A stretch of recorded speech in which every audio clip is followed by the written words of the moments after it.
बिस्मिल्लाहिर्रहमानिर्रहीम। Once again मैं हूं मोहम्मद आसिफ प्रोफेसर। हजरत शेख सादी रहमतुल्लाह फरमाते कि एक नौजवान जो बेहद खूबसूरत था, वो बहुत ही अच्छे अखलाक का मालिक था। वो जिस जगह पे भी बात करता उसके अंदर इतनी हिकमत और दानाई थी कि वो दूसरों के दिल मोह लेता। लोग इसकी बात और इसकी नसीहत को बहुत तवज्जो से गौर से सुनते। वो नौजवान एक ऐसा चिराग था कि जब भी वो किसी से बात करता तो उसकी इतनी रोशनी कि उसके सामने दूसरे जो चिराग है वो मानंद पड़ जाते। लेकिन इन तमाम खूबियों के बावजूद इसके अंदर एक छोटी सी कमजोरी थी, या आप ऐप कह सकते हैं कि वो अपने अल्फाज की अदायगी सही से नहीं कर पाता था, उस पर नहीं कुदरत रखता था। तो शेख सादी फरमाते कि इसी तरह एक दिन एक बुजुर्ग की महफिल में ये शख्स के बारे में लोग कहने लगे कि उसके अंदर ये कमजोरी है, उसके अंदर ये कमजोरी है, उसमें ये ऐब है। ये बात जब उस महफिल में हुई तो वो बुजुर्ग नाराज हो गए।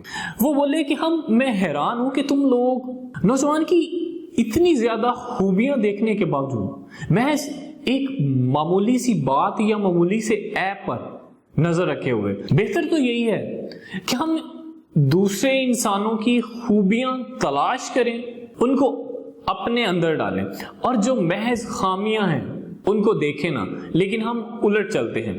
हम दूसरों की खामियां देखते हैं और अपनी खूबियां देते हैं। अगर आप अच्छे हैं तो आपको अच्छी चीजें नजर आएंगी। आपकी नजर अच्छा देखने के काबिल है तो हर चीज ही आपको अच्छी नजर आएगी। शेख सादी रहमतुल्लाह अलैह की हकायत में हमारे लिए यही लेसन है कि दूसरों में ऐप तलाश करने की बजाय बेहतर है हम अपने अंदर जो गलास्तों का पहाड़ है इस पर नजर रखें, अपने आप को दुरुस्त किया जाए।